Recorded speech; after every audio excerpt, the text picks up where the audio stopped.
ఆకువీడు రామాలయం ఘటనలో ఎంత పెద్ద గొడవ జరిగిందో మనం చూసాం. ఆ రోజు జరిగినటువంటి గొడవ, రఘురామకృష్ణరాజు మీద దాడికి పాల్పడడం, ఆయన చేసినటువంటి విమర్శలు మనం చూసాం. ఇప్పుడు ఈ ఘటనకు సంబంధించి మరొక కీలక పరిణామం చోటు చేసుకుంది. రామాలయం నిర్మాణంపై డిప్యూటీ స్పీకర్ రఘురామ ట్వీట్ చేశారు. సోషల్ మీడియాలో ఆలయ నిర్మాణ నమూనా పత్రాలు కూడా విడుదల చేశారు. హిందూ సంస్థల ఆధ్వర్యంలో ఆలయ నిర్మాణం జరుగుతుందంటూ RRR చెప్తున్నారు. 8 శతాబ్దాలు ఆలయం చెక్కు చెదరకుండా ఉంటుంది అంటూ RRR అంటున్నారు. ఆకువీడు పెదపేటలో రామాలయం నిర్మాణాన్ని అడ్డుకుంటున్న ఒక వర్గానికి సంబంధించి ఆయన కొన్ని విమర్శలు కూడా చేస్తున్నారు. శ్రీరామనవమి నాడే రాముడి విగ్రహానికి అవమానం జరిగిందని ఆయన విమర్శిస్తున్నారు. రఘురామ వేసినటువంటి పూలదండ తీసి కొంతమంది మహిళలు పక్కన పడేయడం కూడా అప్పుడు గందరగోళానికి దారితీసింది. ఈ నేపథ్యంలో అక్కడ అడ్డుకున్నటువంటి కూటమి నేతల మీద దాడి చేయడం, పలువురికి తీవ్ర గాయాలవడం. అయితే అసలు రఘురామకృష్ణరాజు వల్లే ఆకువీడులో గొడవ జరిగింది అంటూ మాజీ ఎంపీ హర్షకుమార్ కొన్ని విమర్శలు కూడా చేశారు. ఆ తర్వాత అరెస్ట్ చేసిన వారిని విడుదల చేయకపోతే చెలో ఆకువీడుకి పిలుపునిస్తామంటూ కూడా హర్షకుమార్ చెప్పడం మనం చూసాం. ఆ రోజు జరిగినటువంటి ఘటనకు సంబంధించి మీరు అక్కడ విజువల్స్ చూస్తున్నారు. ఒక మహిళ అక్కడ రాములవారి విగ్రహానికి వేసినటువంటి ఆ దండని తీసివేయడం, అక్కడ అడ్డుకునే ప్రయత్నం జరగడం, ఆ సమయంలో గొడవ జరగడం, అనేక మందికి దెబ్బలు తగలడం కూడా మనం చూసాం, గాయాలు అవ్వడం కూడా. అయితే మరొక వర్గం ఇక్కడ రామాలయం నిర్మాణాన్ని అడ్డుకుంటుంది. వేరే దగ్గర చేసుకోవాలని చెప్పేసి వాళ్ళు కోరుతున్నారు. అక్కడ ఆల్రెడీ ఉన్నదాన్ని ఉండనివ్వండి అని చెప్పి అడుగుతున్నారు. అయితే రఘురామకృష్ణరాజు వల్లే అసలు ఈ అనవసరమైన గొడవలన్నీ జరుగుతున్నాయని చెప్పేసి వాళ్ళు చెప్తున్నారు. రఘురామకృష్ణరాజు ఏమో లేదు, ఇది రాముడి ఆలయం ఖచ్చితంగా మేము నిర్మాణం చేసి తీరుతాం, కొన్ని శతాబ్దాల పాటు ఈ రామాలయం ఇక్కడ ఖచ్చితంగా ఉండబోతోంది, చాలా బలంగా ఉండబోతోంది అని చెప్పి ఆయన చెప్తున్నారు. కృష్ణశిలతో మేము నిర్మిస్తామంటూ కూడా చెప్తున్నారు. కనీసం ఒక 800 సంవత్సరాలైనా సరే ఇక్కడ ఆలయం నిర్మించింది అలాగే ఉంటుంది, చాలా బలంగా ఉంటుంది, ఖచ్చితంగా అలా మేము నిర్మాణం చేపడతామంటూ ఆయన చెప్తున్నారు. హిందూ సంస్థల ఆధ్వర్యంలో ఖచ్చితంగా ఈ నిర్మాణం తీరుతుంది అని రఘురామకృష్ణరాజు ఇవాళ చేసినటువంటి పోస్ట్ కూడా మనకు కనిపిస్తుంది. ఈ నేపథ్యంలో మరోసారి ఉద్రిక్తతలు చోటు చేసుకునే అవకాశాలు కనిపిస్తున్నాయి. మనోజ్ జాయిన్ అవుతున్నారు, మా ప్రతినిధి. మనోజ్ని అడిగి మరిన్ని డీటెయిల్స్ మనం తెలుసుకుందాం. At the same time Raghu Rama Krishna Raju చేసినటువంటి పోస్ట్ మీరు చూడొచ్చు. ఆకువీడు పెదపేటలోని పురాతన రామాలయ నిర్మాణాన్ని ప్రముఖ హిందూ సంస్థల ఆధ్వర్యంలో ప్రముఖ స్థపతి డాక్టర్ ఈమని శివనాగిరెడ్డి గారి నేతృత్వంలో శిల్పకళ, వాస్తు మరియు ఆగమ శాస్త్రం ప్రకారం పూర్తిగా కృష్ణశిలతో అద్భుతంగా కనీసం 8 శతాబ్దాల పాటు చెక్కు చెదరని విధంగా త్వరలో నిర్మాణం చేపడతాము, జై శ్రీరామ్ అంటూ రఘురామకృష్ణరాజు చేసినటువంటి ట్వీట్ మనకు కనిపిస్తుంది. అలాగే ఆలయానికి సంబంధించినటువంటి నిర్మాణం ఎలా ఉండబోతుందో మనకి ఆ ఫోటో కూడా చూపిస్తున్నారు. ఒక నిర్మాణం ఇలా ఉండబోతోంది, కృష్ణశిలతో ఏర్పాటు చేయబోతున్నాం, 8 శతాబ్దాల పాటు ఈ ఆలయం ఇలా నిలిచి ఉండబోతోంది, చాలా బలంగా మేము కడతామని చెప్పేసి రఘురామకృష్ణరాజు చేసినటువంటి ఈ పోస్ట్ మరొకసారి సంచలనంగా మారింది. ఈ నేపథ్యంలో రఘురామకృష్ణరాజు ఏమన్నారు ఒకసారి చూద్దాం. చట్టపరంగా అన్ని చర్యలు తీసుకోవాలి, తప్పకుండా చర్యలు తీసుకుంటుందని నేను కూడా భావిస్తున్నాను. ఖచ్చితంగా అక్కడ అన్ని రికార్డ్స్ కూడా స్పష్టంగా ఉన్నాయి. 1932 RSR రికార్డ్స్ కూడా స్పష్టంగా ఉన్నాయి.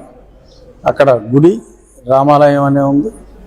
రామాలయం పేరు మీదే గత కొన్ని దశాబ్దాలుగా అక్కడ బిల్లు కూడా పే చేయడం జరుగుతుంది. రాముల వారి విగ్రహాలు ఉన్నాయి. అన్ని డాక్యుమెంట్స్లో కూడా రామాలయం అనే చాలా స్పష్టంగా ఉంది. కాబట్టి ఈరోజు తీసుకున్నాం ఖచ్చితంగా నిర్ణయం, కమ్ వాట్ మే అక్కడ రామాలయం కట్టి తీరుతాం. అది ఖచ్చితంగా బయట. మరోవైపు హర్షకుమార్ ఈ విషయంలో తీవ్ర విమర్శలు చేస్తున్నారు.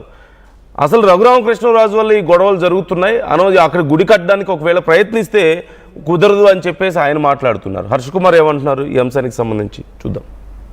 ఆకువీడులో జరిగిన గొడవ ఎక్కడ జరిగింది? కృష్ణరాజు ఇంటి మీదకి వెళ్ళి దాడి చేయలేదు, లేకపోతే ఊళ్ళోకి వచ్చి జన సైనికుల మీద ఇంటి మీద దాడి చేయలేదు. ఎక్కడ జరిగింది? ఆకువీడు పెద్దపేటలో జరిగింది.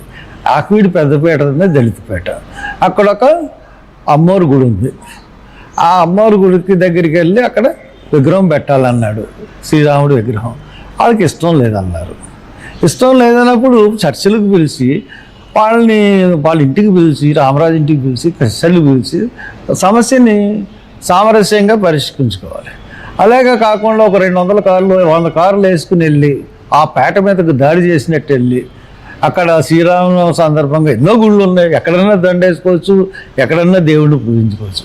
పర్టికులర్గా ఆ పేటకే వెళ్ళాలని చెప్పి వెళ్ళి వాళ్ళని రెచ్చగొట్టి, పైగా రఘురామకృష్ణ మీద దాడి జరగలేదు. నిన్న ఆకివీడులో సో ఇంకా చాలా గుళ్ళు ఉన్నాయి, రాముల వారి గుళ్ళు, అక్కడికి వెళ్ళి దండ వేసుకోవచ్చు, పూజలు చేయొచ్చు కదా. కానీ పర్టికులర్గా అక్కడికే ఎందుకు వెళ్ళాలి?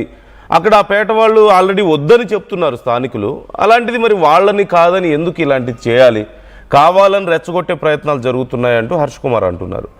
ప్రజెంట్ ఇప్పుడు ఏం జరగబోతుంది? ఓ పక్క నమూనాను కూడా విడుదల చేశారు. ఎలా ఉండబోతుంది ఆలయం? 8 శతాబ్దాల పాటు నిలిచి ఉండే ఆలయం కడతామని చెప్పేసి అక్కడ రఘురామకృష్ణరాజు చెప్తున్నారు. మరోవైపు స్థానికులు మొన్న జరిగినటువంటి గొడవ చూసాం. ఇంకోసారి మళ్ళీ అక్కడికి వెళ్తే పరిస్థితులు ఇంకా సీరియస్గా మారే అవకాశాలు కనిపిస్తున్నాయి. రఘురామకృష్ణరాజు హిందూ సంఘాల ఆధ్వర్యంలో ఈ ఆలయాన్ని మేము కట్టబోతున్నాం అంటున్నారు. సో పరిస్థితులు చూస్తుంటే ఇంకా పెద్ద గొడవ జరగడానికి అవకాశం ఉన్నట్లుగా కనపడుతుంది. వీలైనంత త్వరగా దీన్ని సార్ట్అవుట్ చేయాల్సిన అవసరం అయితే ఉంది. మనోజ్ జాయిన్ అవుతున్నారు, మా ప్రతినిధి. మనోజ్, రఘురామకృష్ణరాజు మేము వెనక్కి తగ్గం, ఆలయం కట్టి తీరుతాం అంటున్నారు. స్థానికులేమో తీవ్రంగా వ్యతిరేకిస్తున్నారు. ఇప్పుడు స్థానికులు ఏమంటున్నారు? మరి రఘురామకృష్ణరాజు ట్వీట్ చేసిన తర్వాత ఎవరైనా రెస్పాండ్ అయ్యారా? ఏం జరిగే అవకాశాలు కనిపిస్తున్నాయి అతి త్వరలో?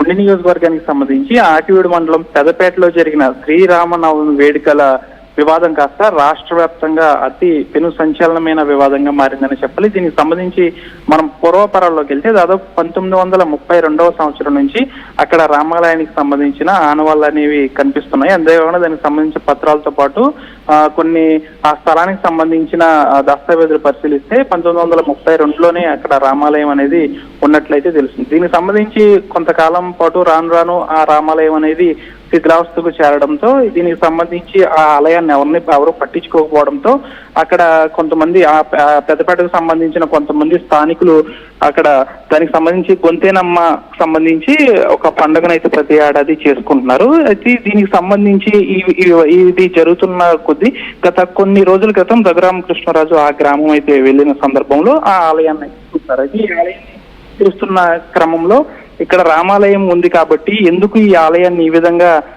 వదిలేశారంటూ కూడా అక్కడ అధికారులు స్థానికులపై కూడా రఘురామకృష్ణరాజు మండిపడ్డారు. ఇక్కడ నేను రామాలయాన్ని కట్టి తీరుతానని ఒక 20 రోజుల క్రితం అక్కడ మాట్లాడి వెళ్ళిపోయిన పరిస్థితి. అయితే స్థానికంగా ఉన్న